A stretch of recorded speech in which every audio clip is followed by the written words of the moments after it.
les chiffres 70, 80 et 90.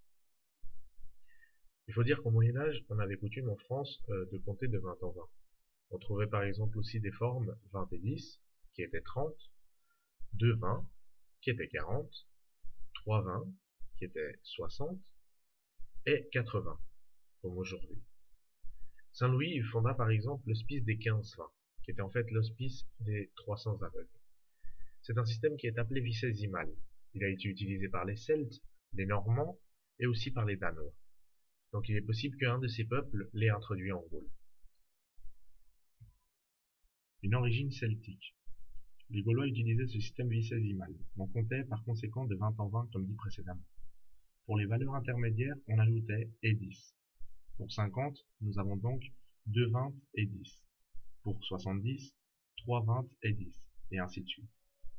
Ceci dit, vers la fin du Moyen-Âge, les parlants revinrent au système que nous connaissons si bien, le système décimal, mais en gardant des restes du vicésimal.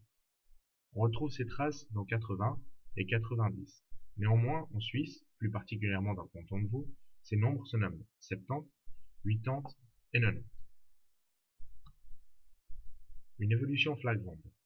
C'est au XVIIe siècle que les auteurs des dictionnaires et de l'Académie française ont adopté définitivement les formes que nous connaissons aujourd'hui de 70, 80 et 90. Toutefois, les nombres 70, 80 ou 80 pour la Suisse et 90 figurent dans le dictionnaire de l'Académie française. On peut par conséquent les employer sans aucun problème. Il est important de signaler que ces mots sont considérés comme régionaux ou vieillis. On retrouve dans plusieurs œuvres des références à ces nombres, à leur ancienne appellation, comme par exemple dans Remarques sur la langue françoise de Vaugelas, chez Molière dans Le bourgeois gentilhomme, ou encore Voltaire qui utilisait les mots 90. La logique. La logique où est-elle? 30, 40, 50, 60 ont réussi à survivre et à ne poser aucun souci, ni aucun doute, même chez les plus savants. Alors pourquoi ces nombres posent-ils tant de problèmes? Je pense qu'il n'y a aucune raison existante. Peut-être voulait-il garder cet aspect de calcul mental. Mystère.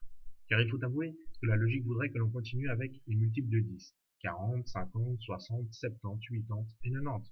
De plus de la logique, on retrouve la simplicité. Comme quoi, des fois, le chemin le plus difficile est le plus emprunté.